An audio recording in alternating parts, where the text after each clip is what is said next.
Okay, good night, everybody. Last squad on the day. It's a hell of a day. It's been a long day. Tomorrow is going to be long as well. Actually, tomorrow we're going to start even a little sooner. First squad, 8 o'clock in the morning, Central European Time. That's going to be like 2 a.m. in Orlando or East Coast. Uh, 11 p.m. should be for those who are on the West Coast in the United States. We are live on Helsingborg, Sweden. PBA Swedish Stop Tour. This is a PBA official tournament, the only one happening outside the United States. And it's called the Storm Lucky Larsen's Masters 2025. Previous squad, unbelievable scoring, 244 over. Actually, the first series over 1400. Only Ethan Fury was doing quite good with couple of squads of 1380, 1390, but Trevor Jones, it was sorry, Trevor Roberts. Nah, I don't remember anymore. Too many names, but Trevor for sure. He did unbelievable. 244 over. He was superb bowling all the squad. He was doing really good. He was striking where no one else could do. Actually, the second highest score on that particular squad was 1270. So that tells you he was nearly 30 pins higher average than anyone else. That was freaking insane. We had some fun on the previous squad. We had Ryan Burns with us on the streaming. He was very fun talking to Ryan. He had a lot of, I think he had a lot of fun also talking with us, interacting with everybody on the chat. We were pretty lucky to have Walter Ray jumping in and giving us a little bit of his world-class view and perspective. People was able to ask him a few things. Walter was so kind to answer to every one of them. And now we are back in action. It's the last squad of the day. We have 9 bowlers above par at the moment. The leading one is Dan Agerbo from Denmark with a game of 252. Number 2 is Theo from France, 232. Then we find Klaas Hallström with 230. Dennis from Germany, 225. And then we have Tobias, Denmark, 210. Emil from Sweden, 207. Matthias, Denmark, 202. Lukas Bananen, 202. And Carl Eklund, 201. Second game, people doing okay. If you connect to the cameras on 17 and 18, 19 and 20, we can find Eric Jones on his way to shoot. If he strikes a couple more, he's going to make a 270 game for a total score of 469. Oh, was a little bit creepy, but oh, look at that. He's got the Brooklyn. And sometimes you need to have a little bit of luck. He's waving his hand to somebody in the crowd, so it was a happy shot for him. One more, he's going to be on 270 on this game. Let's see who else do we have on the lanes. We have some. I'm going to go lane by lane, so I'll let you know. Lane 1, 2, Nico Olsson, Maris Martin, Jarny Martinez, Victoria Johansson. Lanes 3 and 4, Yoshi, Kilian Jonsson, Carl Eklund, Thomas Kaiko. That's a good couple you may want to follow. Carl Eklund, super talented young kid from Sweden. Thomas Kaiko, Finnish guy, bowling on the PBA quite often. Then we have on lane 5 and 6, we find there Jamie Hickey from Gibraltar. He made all the way up to Sweden to make his debut on a big event. We wish him the best, obviously. Very humble, kind guy. Then we go to lane 6, Quentin Diro, Robin Phillip. Lane 7 and 8, that's another quite interesting pairing over there. We have Ernesto Reynoso from United States, super talented young kid. And Mario Del Gaudio, who has been doing quite okay during the whole week, fighting along. Lane 8, we can find Stelios and Cristian Azcona from Puerto Rico. All the way to lane 9, 10, we find Kevin V. Andersson, Svavar Gudjonsson, Kenzo, and also Dan on lane 10, Ostergaard. Lane 11 and 12, another PBA bowler, AJ Johnson, on his way to shoot 237. He's just shooting the 12 frame. Let's see what he gets. Okay, he gets 8, so 235 for a total score of 427. Bowling with AJ, we have Matthias Ankerdal. Lane 12, we can find Thomas K. It's a little bit small for me from that far away. Let me wake up. Sorry, stand up. Tobias K. Bright, 248 for a total of 458. Bowling with Tobias, we have Jonas Tons. By taking a spare, he would go all the way to 200. Moving on, lanes 13 and 14, 15 and 16. Magnus Gudmundsson, Emil Beck, Magnus Mittet, and Jesper Schjelland. 15 and 16, United States, Yannick Ross, and Finland, Lukas Bananen. Lane 16, Erik Larsen, Ben Robinson. All the way to 17 and 18, David Giantomasi or David Giantomasi. Eric Jones just shot 268 for a total of 467. We go to lane 18, French guy, Gregory Rius, Nikolai Maya or Malia. 19 and 20, Klaas Hertström, Timo Schong. And lane 20, Andrew Hall and Dennis Grunhen. So a lot of action, a lot of games going on already. A little bit of early transition on this squad. We can start to see some people already doing a little bit of gestures with their hands and their arms. The lanes are not easy. The pattern is quite demanding, despite the amazing score that we had on the previous squad. As I said before, 1444. It was the first, actually the first squad where anybody shot above 1400. It was really impressive to witness. I'm gonna go back again. So it was Trevor Roberts with 1444. He had games of 236, 289, 214, 237, 223, 245. 174 pins more than the second on his squad. An amazing performance. And I'm not gonna get tired of mentioning it because it was truly impressive. Now, the cut at the moment, it's at 86 over. We have yet this one last squat today and 4 more squats tomorrow. So we can expect it to go a little bit higher. There's still quite a big amount of big names out there who have yet not made that score.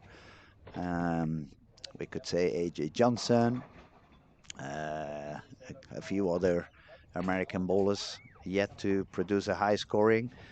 Some of the Team Sweden guys are also a little bit short into the score. And if we talk about the top 25, which is giving you a pass directly to the second step in the final, at the moment the score is 13-12, and that's for the Swedish guy Anton Ahlgren. Just a couple of pins ahead of him is Iceland Arnar Johnson. If we keep going down, we're gonna see on those who are not already qualified, but they have a couple of spots for under 21, a couple of spots for seniors, a couple of spots for the girls, and 4 from the early birds, and the 2 turbos. Right, so a lot of people going into the final. So early bird at the moment, Zacharias Lindqvist, 1285. Martin Larsen, 1285. Is he going to be the lucky Larsen then? 1279 for William Berggren and 1264 for Anders Thorben. Then when we go and check on the scores on the seniors, Martin Paulsen remains in the lead with 1229. Oscar Brostrom, he just made a high comeback. He just stood in front of the Peter Lung. He had 1150. Now Oscar Brostrom has 1193. Under 21, Wilmer Fanstrom, 12.53, and Robin Norberg, 12.51. And in the girls division, we find Nora Johansson with 12.34 and Pepi Konsteri with 12.28. Now, if we talk about the turbos, highest game on games 5 and game 6. On game 5, we find Noel Strandman with 277. And on game 6, we find the Finnish guy, Juhani Tonteri with 275. So it's going to be 55 bowlers bowling on the final. Top 24, top 25 directly into step 1.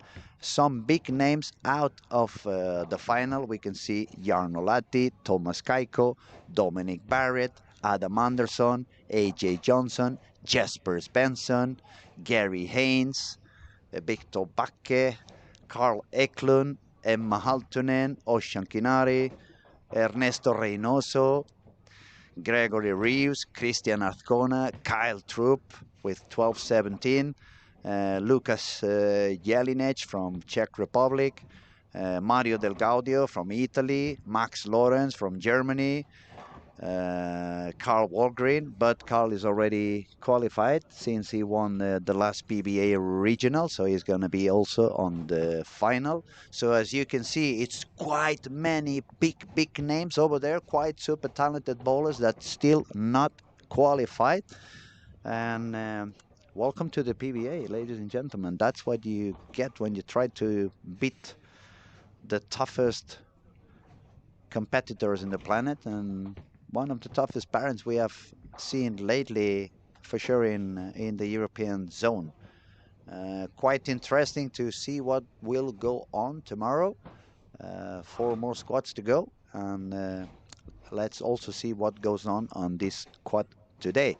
Now I'm gonna go on for at least a couple more games before I conclude my commentary for today, since tomorrow the first squad is 8 o'clock in the morning, which means we have to wake up pretty early, and we are gonna hit the bed pretty late, and pretty soon there won't be enough caffeine in town to keep us all awake, because it's quite a bunch of us who are doing many hours in the bowling alley, and the event started last Thursday. So yeah, we're not yet running out of fuel, but we want to stay awake and sharp for what's yet to come, which is the last day of qualifying rounds, and especially the super final on Sunday, which is going to be also quite a long day. I'm going to let you know the timings for Sunday. Step 1, 8 o'clock in the morning. Step 2, 11 in the morning. Step 3, 20 to 3. Step 4, approximately 4:30 in the afternoon. And semifinals 7:30, and the finals 8:30. After that, we're going to have the prize ceremony, and probably we're going to have a little bit of fun in the bowling alley. So I'm going to be ending my weekend by performing some music as a DJ. So yes, it's gonna be a long week. It's gonna be long time, and on Monday it's gonna be very hard to wake up and jump out of bed. It's not gonna be easy. Now, since I'm talking to all of you watching, I'm gonna kindly ask you to subscribe into our YouTube channel. That's gonna help us keep everything as it is at the moment, 100% free. It's gonna help the algorithm support the channel. It's gonna help YouTube support us a little bit more, and that way we can keep on going with this big idea of being able to show you the best bowling in the world, absolutely for free, wherever you are. I mean, we want to promote the sport, we want to make the sport bigger, and nothing is easier than showing it to everybody anywhere in the world. Uh, those who were not watching on the previous squad, we spent quite some time with Ryan Barnes on the streaming. It was really fun. Very amazing bowler, but especially such a wonderful kid. Linda and Chris did a wonderful job with Ryan, not only on the lanes but off the lanes. He had a lot of fun as well. He told me already that probably he's going to try to sneak out a little bit of time tomorrow to pass some time in the sitting by my side and do a little bit more of streaming. So make sure to come back tomorrow and don't leave us yet, but come back again tomorrow and follow all the action. Now, people starting game 3. So pretty soon we're gonna have a score update, and I'll let you know what goes on. I see 467 for Eric Jones. I see 476 for Dane A. Ostergaard. 458 for Tobias K. Bright. 414 for Lucas Baananen. No, that's already some score from this game. 427 for AJ Johnson.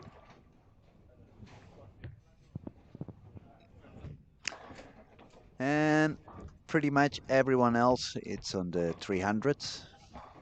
So at the moment, it's not a very high scoring squad, but it's 4 games to go. It's a lot of action to go, and anything can happen. Oi. Lane 3, Christian Azcona, he had some issues with approach. He got quite stuck over there, and it's exactly at the same spot where Oscar had some issues on the previous squad, on that separation between lane 1 and 2. For some reason, they seem to get a little bit stuck over there.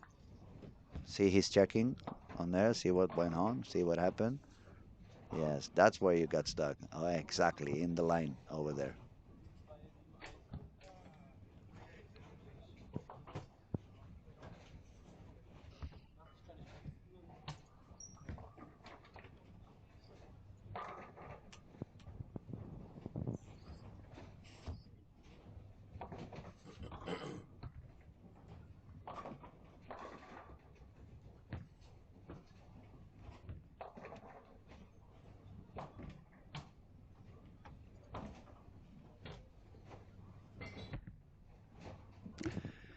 AB, she's asking me who played plus 244. It was uh, Trevor Roberts, right?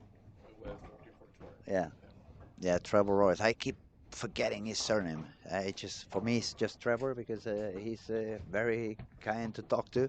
Yes, Trevor Roberts. Gonna tell you his score again: 1444, 236, 289, 214, 237, 223, and 245. Number 2 and overall it's Ethan Fury with 1393.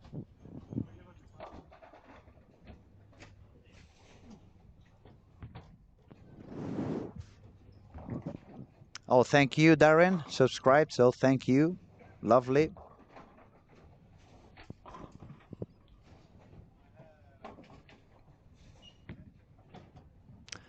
And here we have the scores for second game. At the moment, we have 9 people above par. Number 1, Dan Agerbo from Denmark, 476. Eric Jones, 467 with 268 on game 2. Number 3, Denmark, Tobias Bright with 458.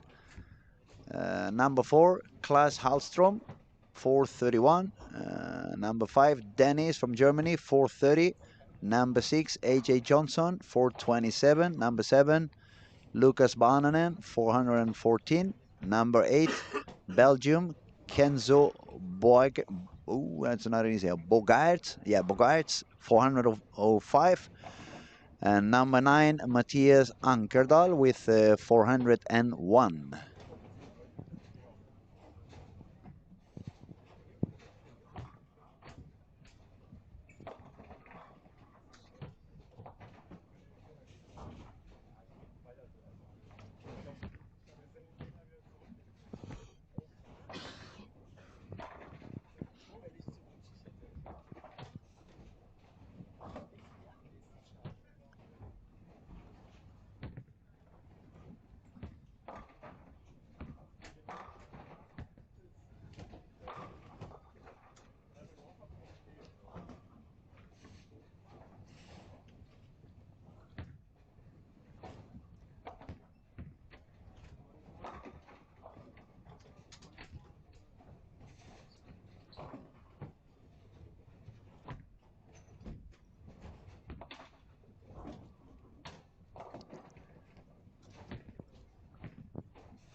You can sense it's the night squad. I'm a little bit more quiet than I've been on the previous ones. But when you're talking for 13 hours, you tend to end up running short on words. So if you guys want to ask anything on the online chats or you want to do any comments, go ahead, be a part of the transmission, be a part of the show. And at the moment, I'm just watching around. I see some strike going on lanes 1 and 2. We have Robin Phillip with the front three. David Jan Tomasi started with an open frame, but now he made three strikes. Lanes 7 and 8, Tobias K. Bright, spare double. Jonas Dons, double, 9 spare. Well, I'm guessing he's going to take the spare. Yes, he does. Lanes 11 and 12, we find Mario Del Gaudio also, front two. And not many more doubles. It's late at night. Many of these bowlers have been bowling all day long. Many have been bowling many squats. It's a little bit late for bowling when you have been in the bowling alley for many hours. So obviously it's not easy, and it's a combination of many factors: energy going down, patience running low, tough pattern, and on the top of it, game 3 transition is really hitting the lanes at the moment. So you can see a lot of people with not the happiest body language.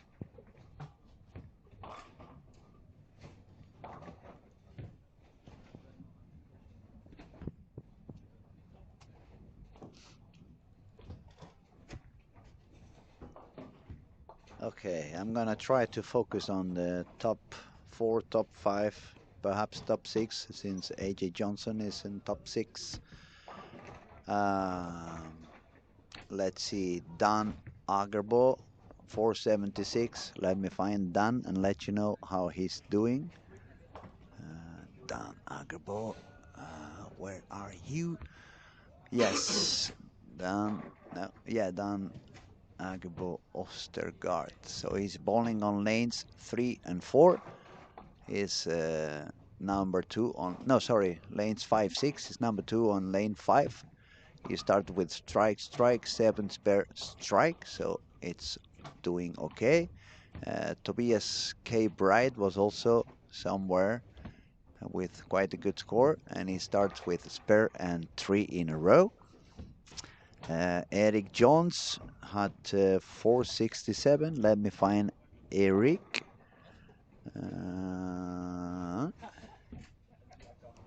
Yes, lane 1 and 2. Spare strike, 9 spare, 9 spare, 9 spare.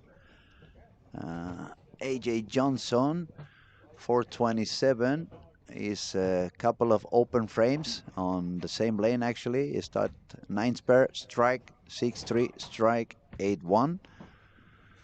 AJ has been having a lot of issues on games 3 and 4. For some reason, he's hitting the same ball over and over again, but it's definitely not AJ's fault. I remember a couple of years ago, Marshall Kent was also bowling this band. He had to bowl 14 squads.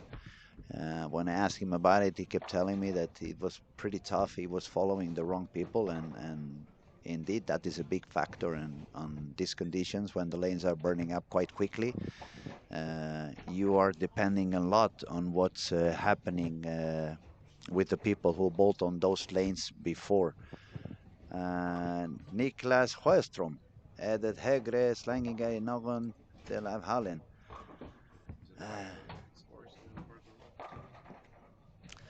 Not really. At the moment, lane 1, we have Robin Phillip with front 5. So if you connect on the cameras on lane 1 and 2, but it's very demanding. It's quite a difficult pattern. It's not easy for nobody. I haven't seen anybody feel, actually, if I'm honest, even Trevor, after he shot 1444, when I made the short interview, he said to myself, I've been doing squats of 1050. I wasn't sure what was going to work. He had a different plan strategy, obviously, as we have been talking about all week. What's working best is to have a very, very weak wrist and lower your rep rate. You definitely don't want to keep your rep rate high. Obviously, you don't want any strong balls, no asymmetrical balls, no tacky cover stocks. You want something that's going to help you cross the lanes no matter what. And yeah, this is the things that happen. For example, Robin Phillip, front five, lane two, he just missed a little bit to the right on his shot, and he gets free in the corner. So that shows you what I mean. It doesn't really matter how good you're doing. If you lose your focus for just a tiny moment, it becomes really, really difficult. Matusweski is asking, do you think Jesper Svensson will make the finals tomorrow? It's a very good question. I mean, if we talk about talent, he should make it 100%.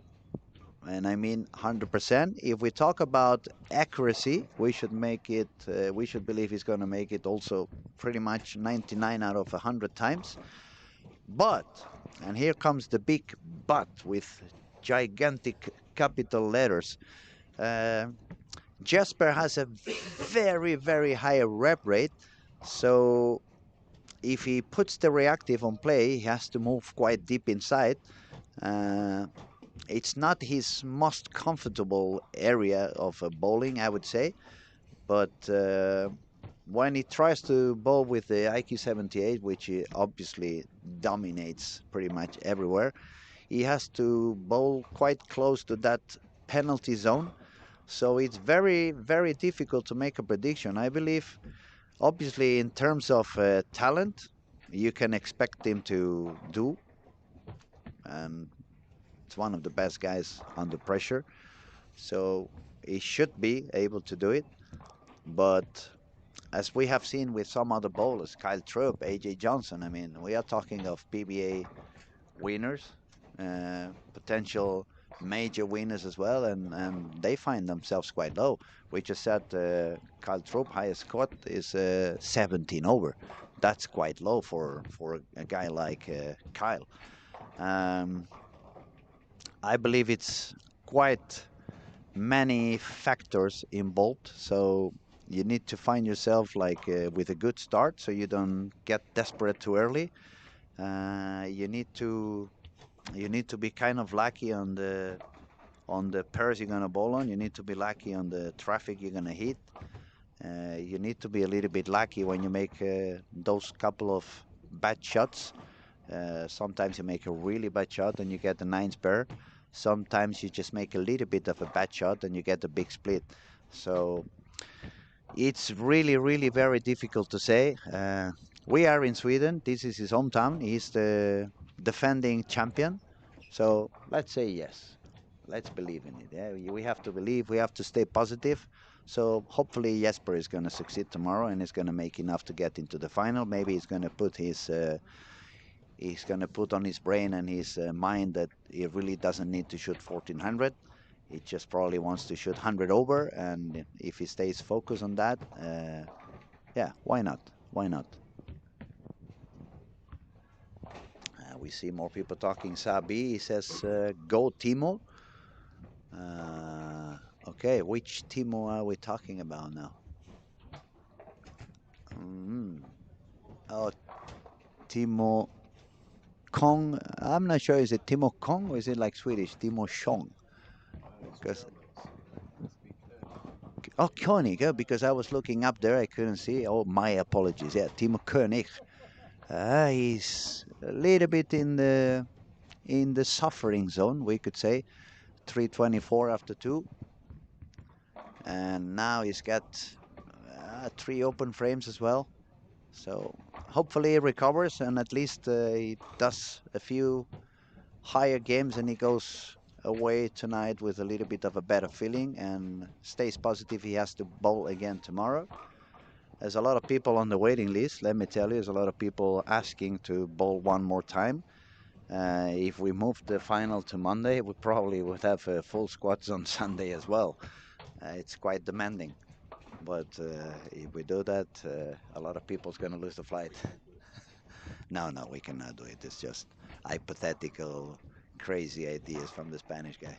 So, okay, let's have a look. Who's going to do okay on this game? We have Tobias K. Bright with a spare and a four bagger and another spare. But as soon as I open my mouth, something bad happens. He just leaves the 4-6. Crazy how that works, yeah. Maybe I should go to bed. What do you guys think? Should I go to bed and stop jinxing everybody over here? Imagine now I go to bed and five of them make it into the final, and everybody's gonna keep me quiet for the rest of the day.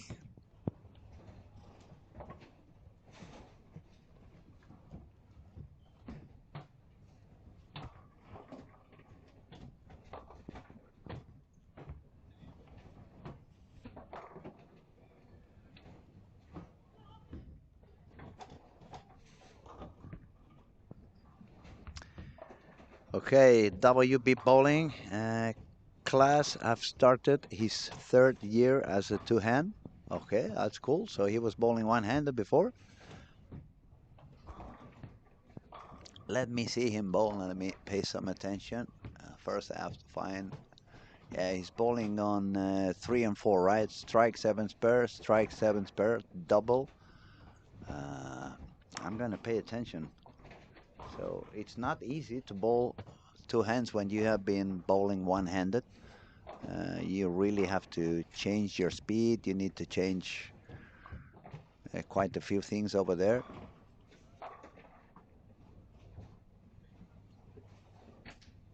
That looked pretty good, I must say. It definitely has the speed on the legs. That's something I would never be able to achieve anymore. I'm too old for that. And it looked pretty good. That was quite a high swing as well. Now, let me see. Is he sparing two hands or one hand? I mean, if he was bowling one hand and he was good at sparing, I would have kept my sparing one hand. I've seen some other kids changing from one hand to two hand and they started sparing with two hands. But in my mind, sparing is a lot easier with one hand than two hands. Oh, Shan, are you okay? How you doing, buddy? Good spare, taking the 10 pin. It's nice to see. It's so many, and the new generation, they don't really put that much attention on sparing. They are used to strike so often that they forget. But yeah, it's always nice to see a young one being able to take his spares. Yeah, absolutely. Two hands is a big, big different timing. You need to run a lot more. You need to shorten up the approach, and obviously the swing is a lot shorter than when you bowl one hand. So we have a saying, I believe it's used in English as well. It's hard to teach tricks to an old dog. I'm a very old dog at the moment, so if I bowl more, I'm gonna have to carry on doing one hand. Uh, it's hard enough to bowl one hand to start bowling two hands.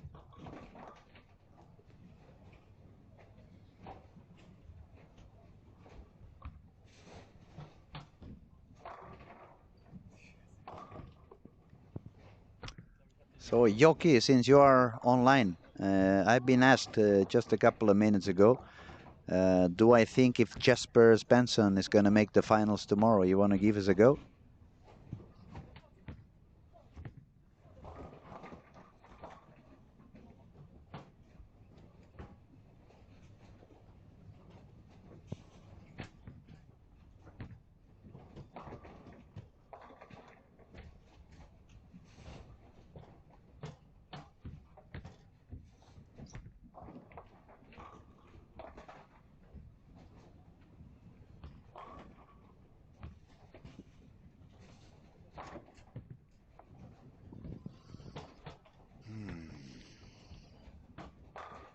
It's not that I'm too quiet. I'm just looking at the scores, trying to find out. I see a couple of guys doing some strikes, like Andrew Hall on lanes 15 and 16, 9 spare, double, split, 8 spare, triple. It's gonna make the ninth frame at the moment on lane 15. Let's see if we can get the four bagger. There goes Andrew. Yes, he got the full bagger. It's looking pretty solid at the moment. Uh, Yoki, yes, I think so. Should be able to solve the lanes with his talent. Yeah, I expect that too. We have to stay positive. He's the defending champion, super talented bowler. Maybe it's a little bit tough because of the very little area, especially using the urethane. Is so powerful that it's not easy to move into the reactive.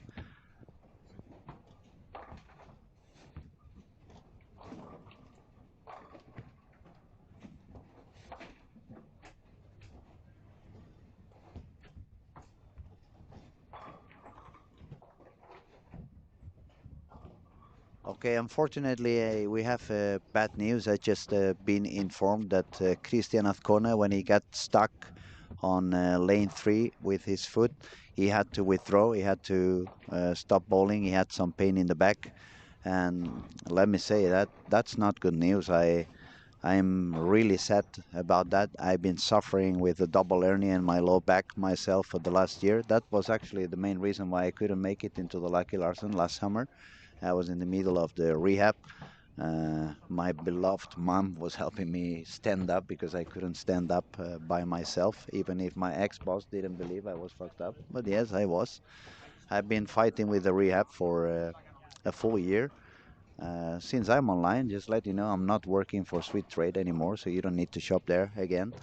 And yeah, I had to get it out of my chest. It just quite convenient at the moment. No, but being serious, I feel sorry for Christian because it's never fun to feel the pain, and it's definitely not fun when you get injured in the middle of a competition. We're gonna hope it's nothing serious. We're gonna hope it's just some tension in the back with perhaps the muscles, but hopefully it's nothing bad, no hernias, no real big injuries, especially when you are so far away from your home. Uh, it must not be fun. Also, Sweden is quite serious on prescriptions and medication, so unless he gets seen by a real doctor, it's going to be hard for him to get even an anti-inflammatory. Uh, Fortunately, I'm not a doctor, but I have a lot of medicine with me due to my medical conditions. Also, they gave me quite a few pills before I came up here. So I'm gonna ask him if he needs some anti-inflammatory or some painkillers. I'm like a walking pharmacy, so I'll take care of Christian as soon as I'm done talking. Uh, let's see. You guys are talking to me, so let me read. Lobo to me, the main benefit of swapping to sparing two hands instead of keeping it one hand is that you don't split your practice. I swapped to two hands 3 years ago, but kept one hand sparing for another year. Okay, so that means you now spare with two hands. Lobo to me, let me know. Um, one of the beginners of the two-handed revolution is Oscar Palermo. He bowls two hands, but he spares one hand. And Oscar is quite good at sparing, I would say. Um, Matt Jacks, what just happened to Christian Ascona? I just been trying to explain that he got stuck on the approach. He's bowling quite deep inside. It's not the first time I see somebody getting stuck between lanes 2 and 3. I'm pretty sure the staff are gonna really look into that tonight to make sure nothing happens again. Uh, Hopefully, it's gonna be something quick, a speedy recovery, perhaps a good night's sleep and a warm bath can relax his muscles, and Christian's gonna do better tomorrow. Joke thing actually, Christian Jonas did awesome with this pattern this year, and happy to see the 78D rule during the World Cup. This center is purple, as you know. This is bowling. Hope more will follow. Yes, I agree with you 100%. I would even say 10,000%. I believe when I'm going to be like that. You know, I'm very honest with my opinions. I hide nothing. I just say what comes out of the bottom of my heart. I believe when I criticize the young kids today, especially their their lack of consistency on the sparring game. We see the young kids today missing a lot of single pins, especially in Europe. Two-handed bowlers, which is I would say 75% of the young bowlers. But I really don't blame them. I blame it on the circumstances. I blame it on the bowling they are forced to bowl on. Um, we don't see that many tough patterns anymore. We see pretty much the same type of conditions all over Europe over and over again. A lot of easy patterns, a lot of easy friction on the outside. We are tired of seeing these young bowlers grabbing urethane and just giving a lot of surface to it and just make it go harder and harder and harder. And they make 8, 9 strikes per game. So why would they worry if they miss one spare? They keep shooting 240. So I believe if we want to give them a better opportunity in the near future, if we want this younger generation to succeed, we definitely need them to bowl more patterns like the one we are bowling this week. We definitely want to put them into challenge. We want them to start learning to do more things than just grip the ball and give more reps and more speed. We want them to learn the same and master the same things we learned back in the day. Different hand positions, different not only roll forward and roll sideways, but be able to become weaker with the hand, let go of the ball a little sooner so you don't produce that many rep rate, grip it a little bit less, use the small fingers a little bit less so you don't give that many reps. Uh, Learn to bowl a little bit slower. It's so many things you can do in bowling, and perhaps I'm from a time where we had just a couple of balls and we were forced to do so many more things with just one or two balls. Now you just go to the bag and grab another one. But especially, as I said, we have seen so many events where the purple hammer is dominating and everything is about surface and hit it harder and surface and hit it harder. And oh my God, this is not. It's one of the things I've been telling down there in Barcelona and in Spain. What's going to happen if 5 years from now they suddenly decide to ban all those balls?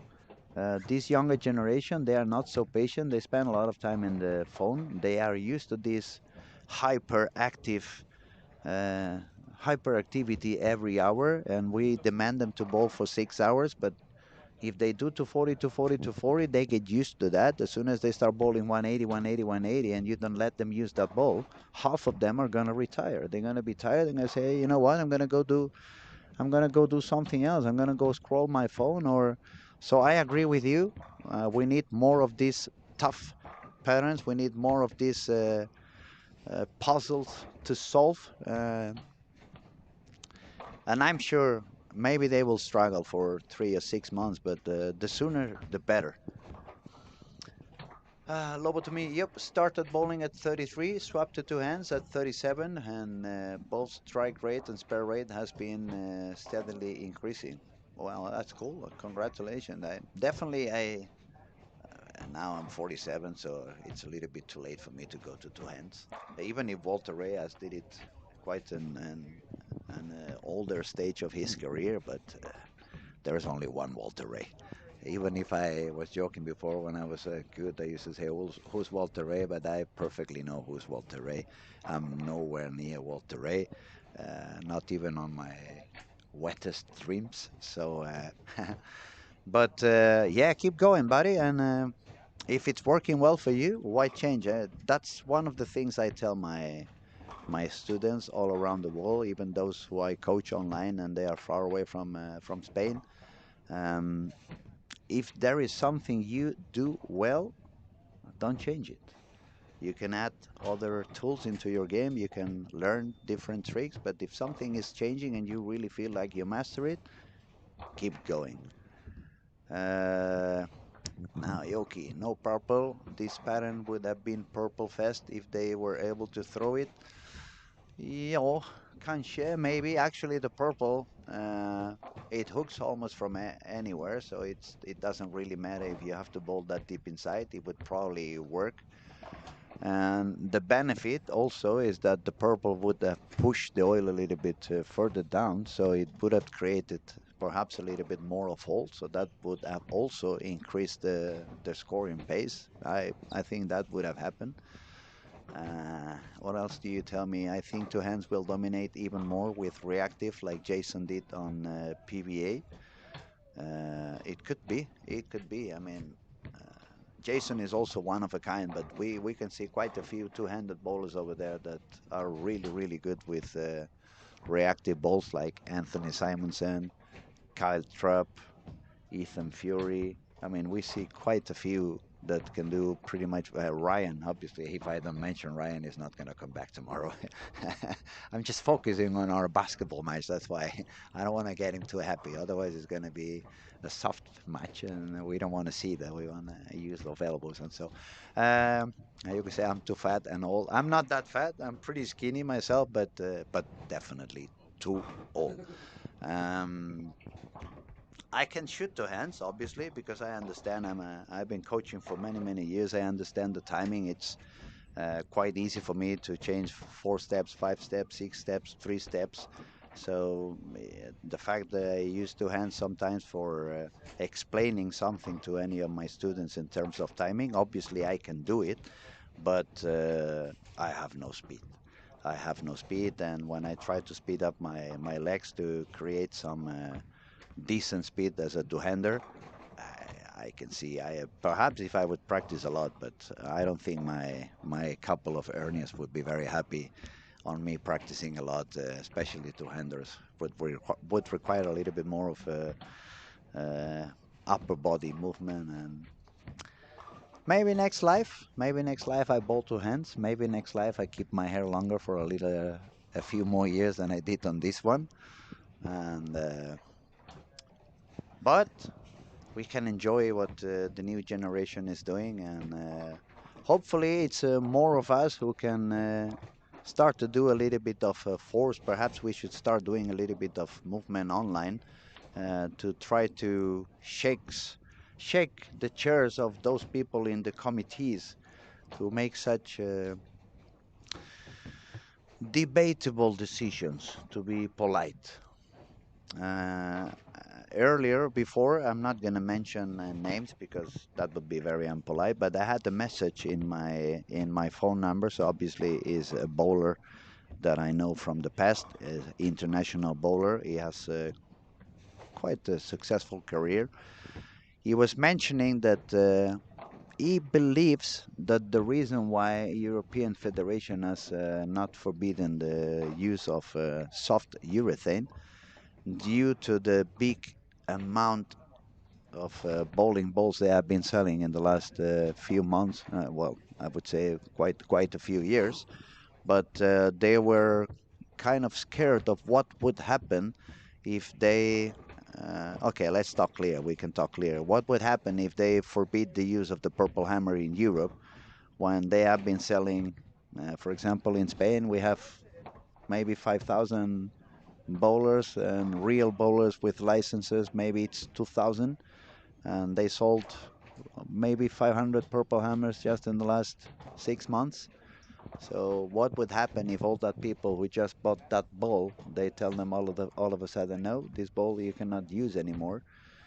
Um, but I don't know. If you ask me, what they decided in Norway to just say, okay, European Federation, you can do whatever you want. We're gonna stick to our rule.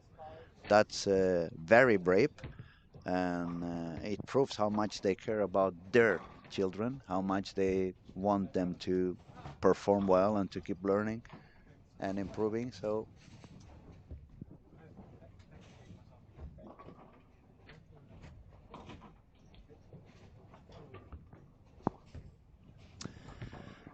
you're awesome. Thank you very much, man. I tell myself every morning that in the mirror, so I feel pumped up for the rest of the day. um, We are on game three. It's so interesting everything we are talking about that I forgot to keep checking on the scores. We're gonna refresh pretty soon, and I'll let you know how is everything is going. In the meantime, I'm gonna keep on answering. It seemed like speed is very dependent on personal biomechanics, and it's limited how much training can change it. I play with some that cannot get it above 25 kilometers per hour, and I can barely get it under 24. Uh, I guess speed is a little bit of a I wouldn't say energy. I would say it's a combination on the energy you have in the body, the flexibility you have in the body. When I was a little bit younger, it was very easy for me to generate a lot of seed. My spare shots are quite fast. When I spare, it's about 32, 33 kilometers per hour. But it's not that I walk much faster than I do on the strike shot. I do walk a little bit faster, but it's mostly because my backswing is a little bit higher and I use my arm muscles a little bit more than I do on the strike. What I mostly try to let gravity take control of the ball. I let the ball move my arm on the strike shots instead of me moving the ball. That helps me be a lot more consistent on my aiming. But uh, when I try to bowl two hands, it feels like I need to do even more speed than when I do one hands, even if I shorten up my approach a lot. So it could be also my muscle memory. I've been bowling since I was. My mom says I started pushing the bowling ball before I could walk. So probably my muscle memory is too deep in the brain, and as soon as I try to aim, even if it's shooting two hands and I try to go a little bit faster, I simply cannot do it. Um, that's me and Ulf who did that in Norway. Oh, it makes a lot of sense. It makes a lot of sense. By the way, uh, next time you talk to Ulf, give him a huge hug from me. It's been ages I haven't seen him, and I only have beautiful memories about Ulfe. He was so kind to me when I was a baby boy. He was actually made, I could say, the most comfortable grip I ever had in my hand in a bowling ball. It was by Ulfe when he was working back in Frölunda Bowling in Göteborg at Mats Carlson Pro Shop, and he has always been so kind, uh, super talented, super smart person. Uh, I learn a lot from him, definitely. So please give him a super big hug from me. Lobotomy says it will be interesting to see how the 78D rule will be in Norway. I was about 90% purple 2 seasons ago, and I probably be 20% less urethane this season based on the look so far. I believe he meant it was, and it just skipped the T over there. It will be a lot of black hammers for some games, but after that, things will happen. Oh, thank you, buddy. Yeah, he's super smart, super kind, and I certainly hope we get the chance to meet again soon. It would be very fun to talk some bowling with him again. I always enjoyed a lot our bowling conversations. Ulfe is one of those people I will respect for the rest of my life, and I will be always be hungry to speak bowling with him and see the perspective of the game, see how he sees the game at the moment. So yeah, hopefully I can cross paths with him pretty soon.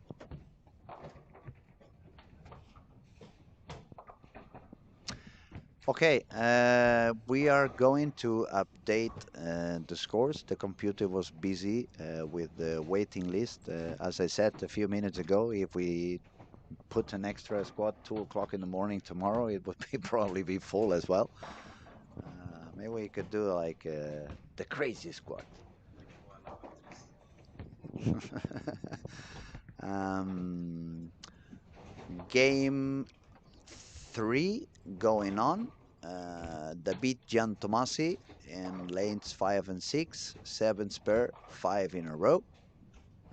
His score was not that high. Ben Robinson on 7 and 8, front 4, and now a 9. Mm -hmm. Jamie Hickey on Gibraltar started with a double, but now it's a couple of 9 misses. Okay, here we have the scores. Okay, that's quite good for Dan Agebo Östergaard. 705, 252, 224, 229. That's pretty decent.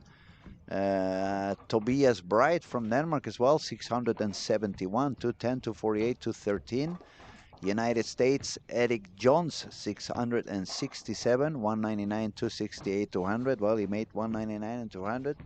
Now it's time for the 260 again, if it goes on that pace. And he would be very happy if that would happen. Let me find Eric, just out of curiosity, because they are somewhere in the 4 or 5 frame. Eric Jones, I'm not going to say anything. Let's go for the next one on the list. Claes Hellström from Sweden, 644. Fifth position, AJ Johnson, 631. Andrew Hall, 616. Dennis Grunheit from Germany, 610. And Belgium, Kenzo Bogart with 603.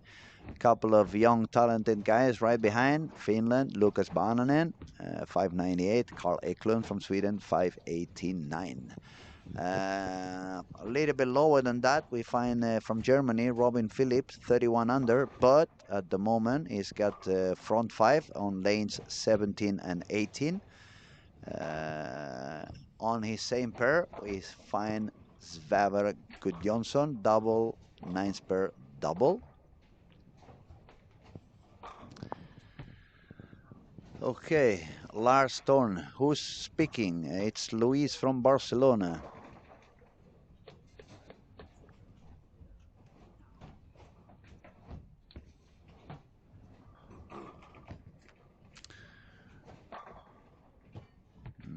Get here in Hackforce again, and we will visit him together. Yeah, that would be something. Actually, that would be quite fun.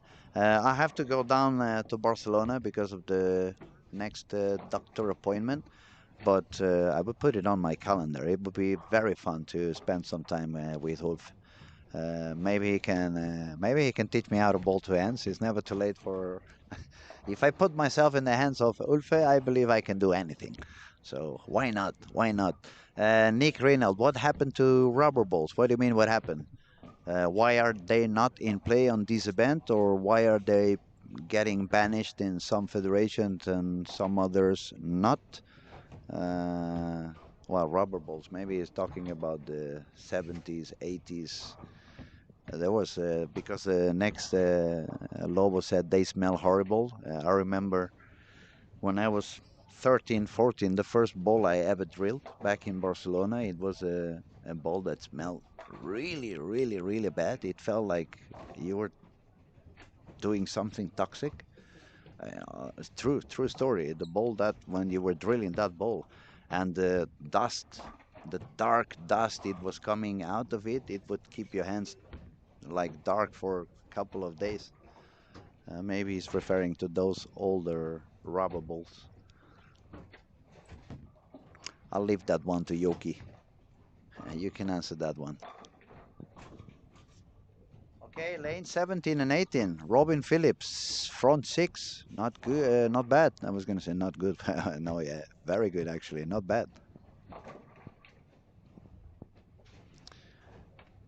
So Norway just banned balls from 2013 and below 78 hardness. I love Norway. And they say you only have good salmon. No, you have a lot more than good salmon. The only thing the only thing I did not like about Norway, it was actually when I was living in Mora. Every time it blew, the air was blowing from Norway, I was freezing my balls like crazy. That was the only thing I really did not like from Norway. Oh, now we have the real man, the real boss in the bowling alley, Mr. Thomas Carlson. He's the best fucking chef in town. He's making my stomach fall in love. He keeps my stomach not only busy but happy. So it's we have people from all over the world, Thomas. So maybe they will call you from Hard Rock, Melbourne, or from the Caesar Palace at Las Vegas. You never know. So, but you have to come down to Barcelona. So whatever you do after Barcelona, it's up to you. But first, it's Barcelona. I really love you, guy. You're the best. Uh, yeah, back to what I was saying. The only thing I really hated about Norway is when you were sending those ugly clouds that made it so cold in Mura, and I was freezing. I had to put. You don't want to know how many layers I put on the first winter in in Mura. I couldn't walk. You remember that Michelin? You know the Michelin tires, the white guy. I looked like that one. When I was entering the bowling alley. See, I'm not the Thomas just went away, but I'm not the only one. Yoki says the same. Olympia have great food. Yes, it's in my career I bowled in, except in the Antarctica. I bowled in every continent. I bowled perhaps in, or I've been in bowling alleys. I would say nearly 100 countries. So many bowling alleys, and no one have I eaten as good as I do in Olympia. I'm talking to Jonathan, is my technical guy over on my right side. And earlier, before when I was eating that amazing pizza, I said to you, "Is there any bad dish on the menu?" Didn't I? I really have a lot of fun.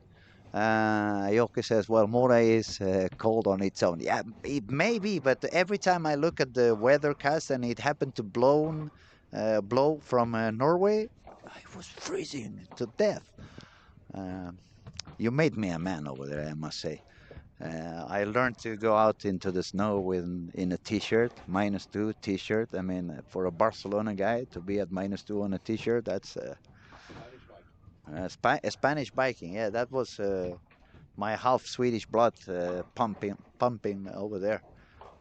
Now, unfortunately, since I'm back in Barcelona, for example, last week when I arrived on Thursday, you guys have 15, 16 degrees, and I had uh, underwear shirt, a long sleeve shirt, a sweater, a jacket, and how you call it, and a hat for my yeah, musse. So yeah, I looked like a clown. I looked like I was going out skiing. Everyone was on a shorts and t-shirt, and I was disguised like if I was going skiing.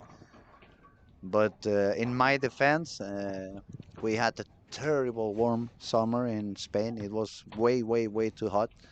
We had temperatures up to 30 degrees, even 5 o'clock in the morning. As soon as you switched off the air condition for 30 minutes, you went crazy. You had to turn it on again. So it was not an easy summer to survive down there.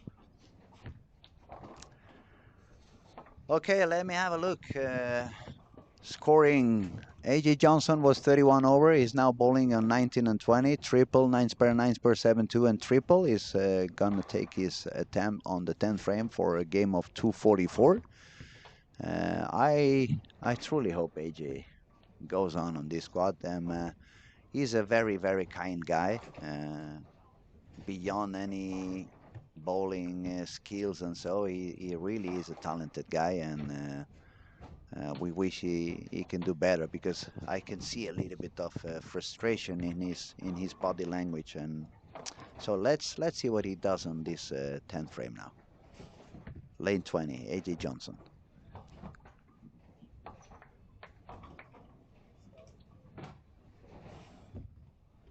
That look good.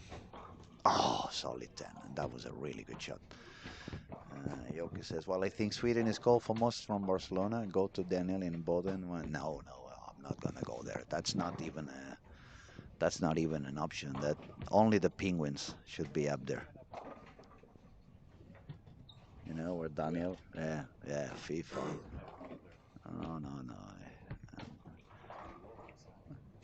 He said they had 30 this year. That's but no global warming. Eh? You go to the Penguin Land and they have 30 plus, and but no global warming. They have extreme global, no matter what.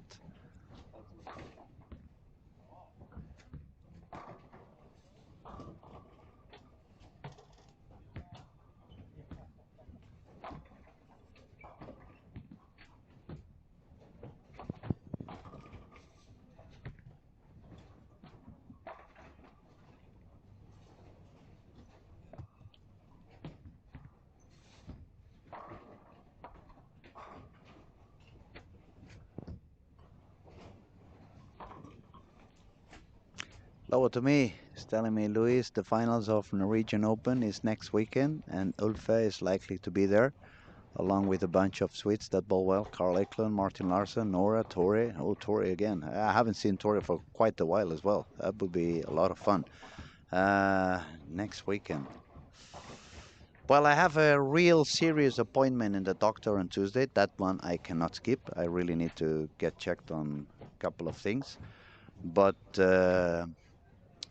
if everything goes well, I may think about it and give myself a happy celebration and just go up there. Uh, Matusevsky, how come you lived in Mora? Uh, they hired me to be the coach for the team over there. My beloved big brother that unfortunately left us a couple of years ago, Thomas Leandersson, he was coaching the team. But they had the dream to make it into the elite series in Sweden, which is the highest category in the national bowling league in Sweden. But Thomas, as a big name as he was busy with the pro shop and he had to attend a lot of coaching. And I had already been in Mura doing a few camps, a couple of summers. So they offered me that spot of becoming the head coach and to bowl for them. And Thomas was supposed to come once a month to kind of become the supervisor in a way, but unfortunately Thomas got sick with that brain tumor, and I had to do everything by myself. Uh, it was a very very wonderful time up there. They treat me so good. I made a bunch of friends. I still in touch with pretty much most of them. From the youngest ones to the oldest ones, it was a wonderful experience in my life. But on the other hand, the sad part of it is we lost Thomas, and it was quite sad over there. It was a big hole in my heart. On the positive side, if I had been in Barcelona, it would have been a lot harder to spend time with Thomas on that final year. The positive side is I could be by his side until the very end, and I tried to fulfill his dream to get Mura into the elite series, but then situation uh, they lost a couple of sponsors. It wasn't that easy to spend the money on having a coach there, and I had to move back to Barcelona. But it's a city. It's gonna remain forever in my heart. There's a lot of talented kids over there, a lot of nice people, very, very nice people, very kind and very friendly. So, and they have, if you guys like skiing, they have what they call the Bassalopet. It's the town is about 20,000 people living in there. Excuse me. Oh yeah, was about to sneeze. My apologies.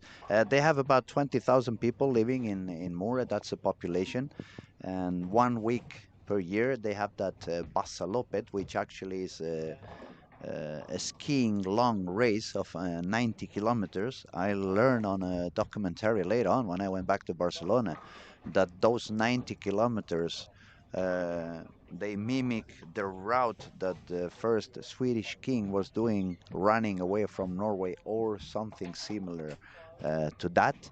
But they there is like 90,000 people attending that race, and that city becomes not hectic, but it feels like the Fifth Avenue on New York on a busy day. It happened 1 week a year, the Pasalopet, but it was unbelievable, and they are skiing in the middle of the town, and you can see so many people. It goes crazy.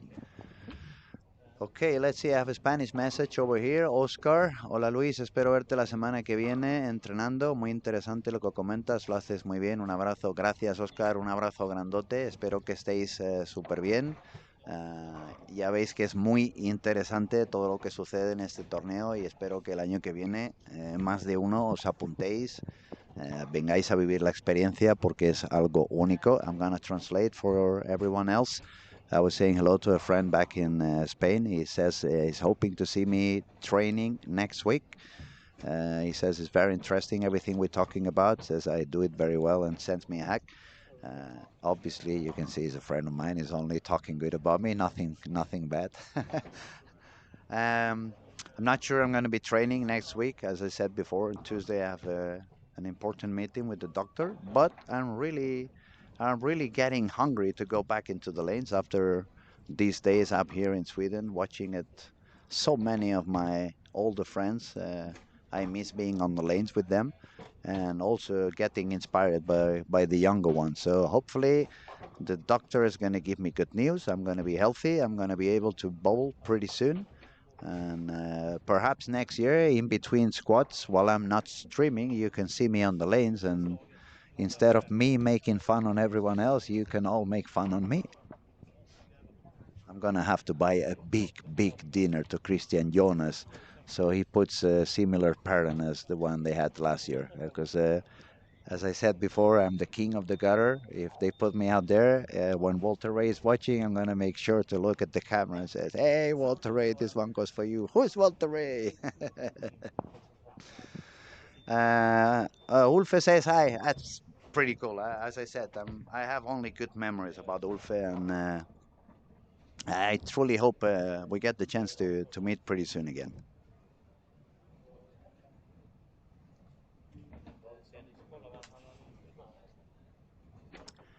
Game 4 is over. We are about to start on game 5. I remember I said I was not going to go that long, but this is getting very fun. It's a lot of people talking and on the online, so I'm gonna keep on going. I still feel like I still have some energy. So in about 1 minute or 2 minutes maximum, we're gonna get the scores updated, and I'm gonna let you know how is everything going. Oh, funkar inte. Oh, it has to be done manual before they bowl. Mhm. Was it very serious what he got? Okay. Hmm. Well, if he's walking, it shouldn't be that bad. While you guys were outside, I just said I know how tough it is to get a prescription here. But if you need some painkiller or something like that, I have some. Unfortunately, I'm a walk-in pharmacy.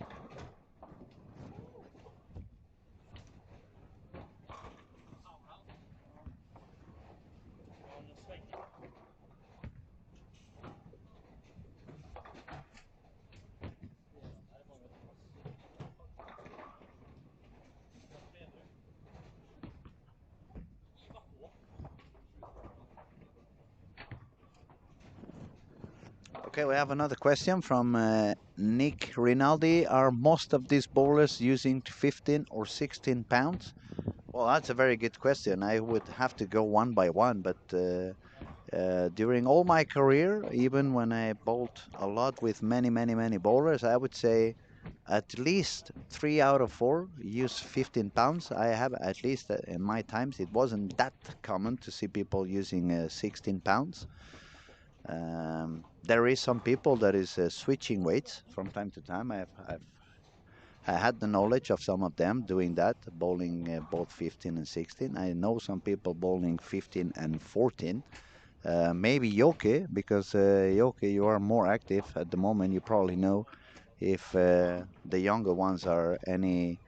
It should be 15 nowadays, right? Yeah, I believe so. I would say the majority of the bowlers are probably using 15. Glenn Tanner, what time in Easter time will the semi and finals be on TV and what station? Well, it's gonna be shown here for sure on this YouTube channel. We're gonna show absolutely everything.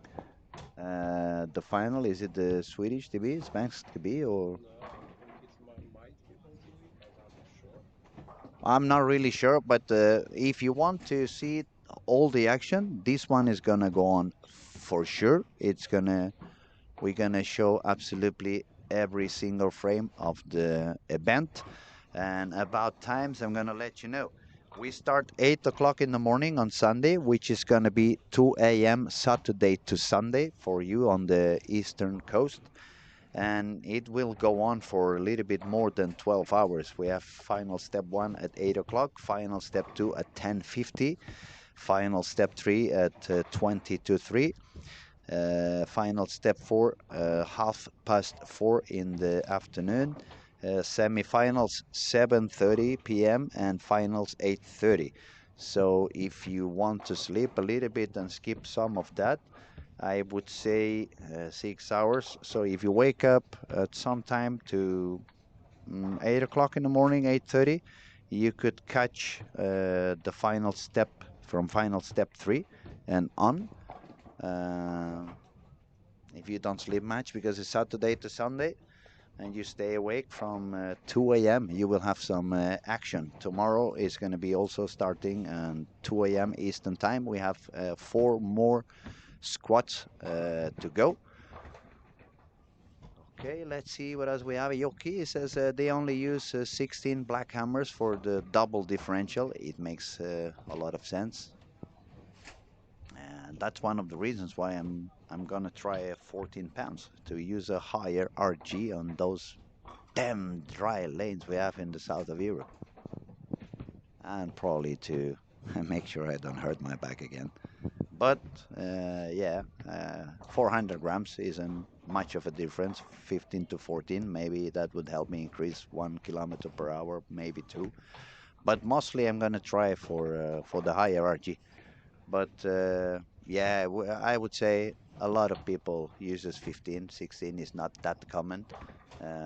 My pro shop down in Barcelona is not Spain is not a big country. We sell maybe 500 balls a year, and I think I sold two 16 pounds in the whole season, and it was for the same guy.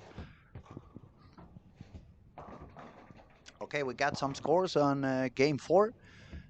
Dan Agebo from Denmark, 893.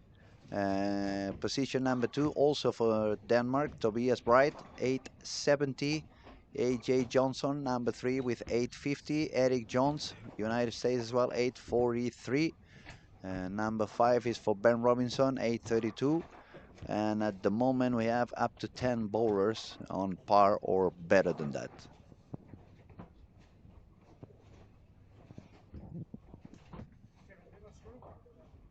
Yeah, I'm hoping that 14 pounds is going to help me solve a few of the problems down there. Number one, a little bit less pressure on the couple of low hernias I have. Uh, small changes sometimes make a big difference. So I'm hoping that's going to be number one. Number two, probably gain 1 or 2 kilometers per hour, perhaps. And number three, higher RG, so I keep a little bit of more energy down the pins as we bowl in quite dry patterns. And as I said before, the more I'm aging, the lower it seems to, the lower my speed seems to be on my bowling ball. So it's a few factors that decide me. I'm gonna drill a few of those.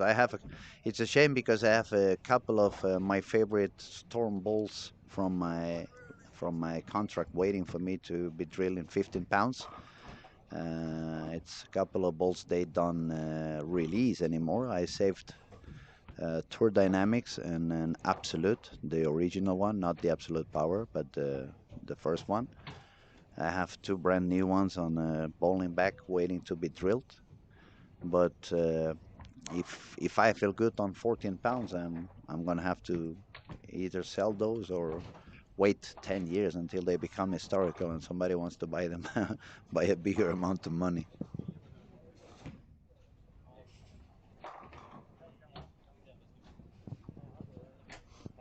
Yeah, speeds on the lane, it's slow down less on the lane. Yeah, and that would be very beneficial for me down there. So I'll keep you posted as soon as I give it a try. I'll let you know how it works. If my body responds well and I start to bowl a little bit more often, I'm gonna make sure to show up a little bit more often in Scandinavia. I'm gonna have a little bit of a easier schedule. I'm gonna be my own boss from now on. So I'm gonna decide whatever I do when I go up, when I get down. Glenn Tanner, I get up 5 a.m. Thank you. Absolutely a pleasure to help you, buddy. It's going to be fun to have you online with us. Any other questions you guys want to do? Go ahead. Um, Game 5, then we're going to have one last game. I just remind you that Game 5, Game 6 is going to be the turbo games, even if the score is not so high. If you manage to do a very high game on Game 5 and Game 6, it could gain you a spot in the finals. Top scores on turbo are now above 277, so it needs to go all the way to 279 or maybe even more than that, a 280 game. The current cut for the finals is 86 over, which means that the two Danish guys have a fair chance to overcome that. Even if the last game wasn't the highest for them, Dan Agebo shot 188 and Tobias shot 199. Tobias now bowling in lane 19 and 20. He has an open frame, a spare, and a double. And Dan is now bowling on, let's see if I can find Dan, 17 and 18. So actually they are on the same camera. The two Danish guys on the lead at the moment are bowling on lane 17, 18, 19, and 20. Dan had an open frame and double. And Tobias just chopped the 4-7, chopped the 4. So it's on 85 on frame number 5, so 15 below par.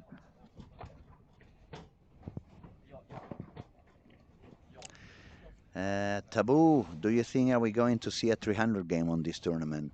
It was pretty close on the previous cut, 289, but wow, this time is, I don't think so. To be honest, I don't think we're going to see a 300 game. Even the quality of the bowlers, it's superb. The pattern is very demanding, and mostly the changes are happening so fast. We had been having quite a few PBA bowlers on the streaming with us. We had Andrew Anderson, we had Frankie Lavoie, we had Ryan Barnes, we had a few bowlers of Team Sweden also with gold medals in World Championships. So people who really understand the game and they are professionals about this game. And that was the same. That was the same thing. All kept repeating is that all of a sudden the lane changes so quickly. You don't want to move like 2 boards. You have to move 4 or 5 boards, and you need to do drastic movements. So I don't know. Maybe we have the luck to see 1 or 2 of them. I'm usually optimistic, but we had a stat from earlier today. It said 4,620 games played so far. No 300s, no 290s, and just one game of 289. It can happen, but we will see. Yoki is positive. He says, yes, we will at least 2. So maybe I'm going to lose another bet. Already, I'm going to lose the, the prediction to the cut. I was super optimistic. I said 150 over, but that was day 1 of competition. As the game went on and I saw how quickly the transition was becoming, how quickly the lanes were burning out, I wanted to change my mind, even if I didn't change that score. But I guess now I'm going on the opposite way. Now, instead of being super optimistic about the 300s, I don't find it that easy to happen.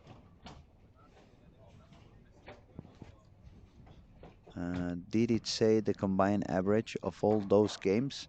No, not really, but Lobo to me sent some stats yesterday about the game by game, and it was around the 180 something. I believe the lowest score was 183 on game 4, unless I'm wrong. And the highest game of the 6, I remember it was somewhere around 187. So the combined average of the whole event below 190 on every single game.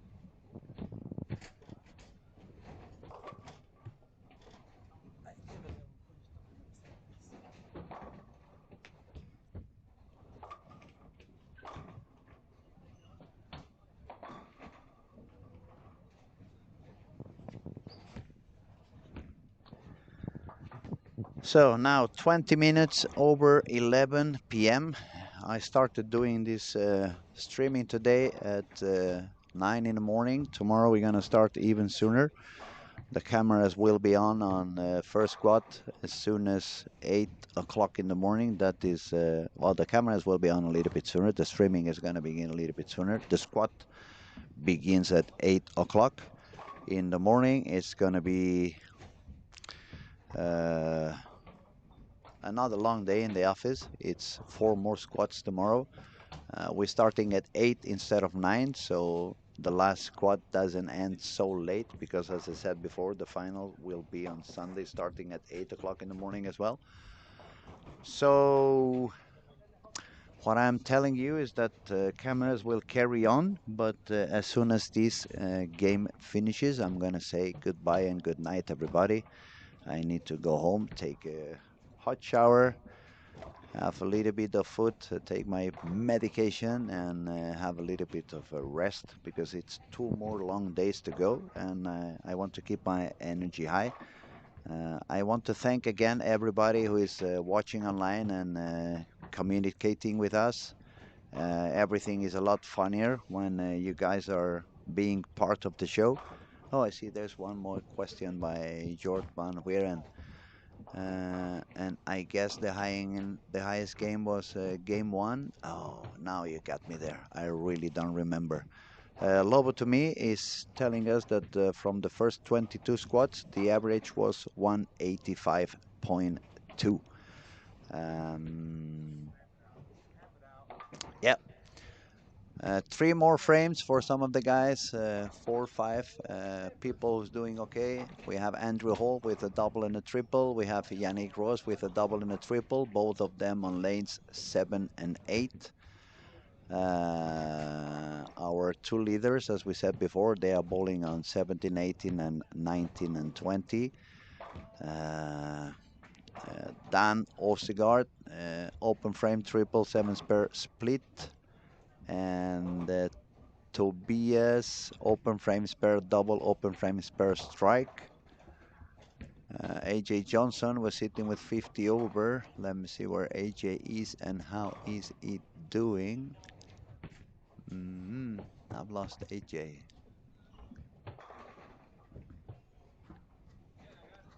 That's why I was telling you guys, I think it's time for me to go to bed. I don't see anymore. Yeah, AJ Johnson, lanes 3 and 4. Spare strike, spare, double. He's still alive. He's still fighting. I'm going to root for him. And even if I say I would like to go to bed early, I think my bowling love is going to make me open the laptop as soon as I get out of the shower and see what the guys did at the end of the squad.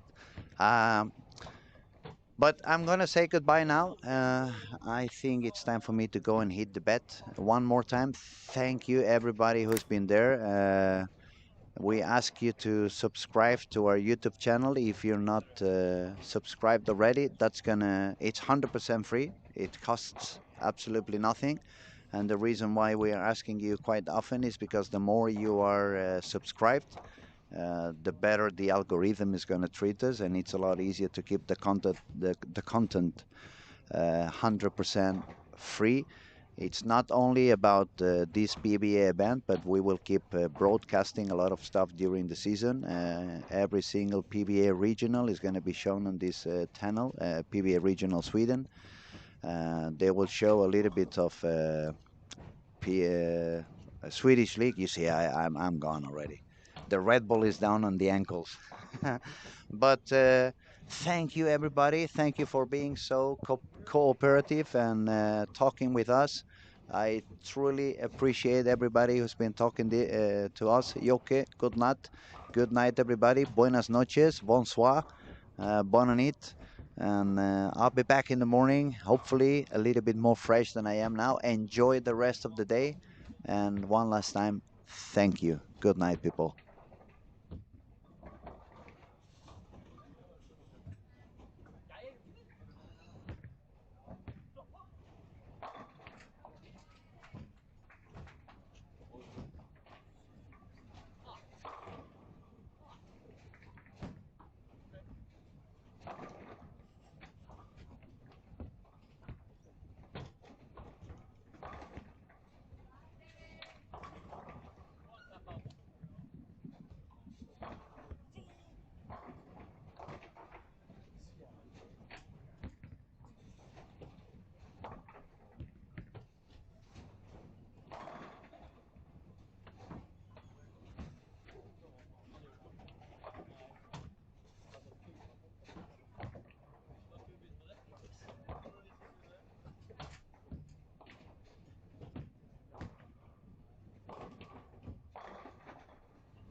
7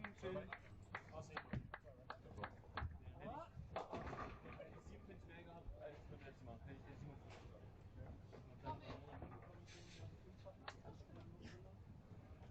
gehabt. Ah, ça résume la partie. Je l'ai dit sur la dernière femme, je fais 11 ans. J'ai pris la 2, et la seconde fois on l'a dit, je vais niquer ta mère. Mais on va pas Je suis pas après, vu lui là, je suis peut-être heureux quand même. Enfin, non, ce serait mieux. Je suis pas convaincu que c'est prochain. Ouais, non, c'est la question. Vraiment, c'est la question. Après, soit mais Pas envie de crever, je suis content.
I'm on a wait list.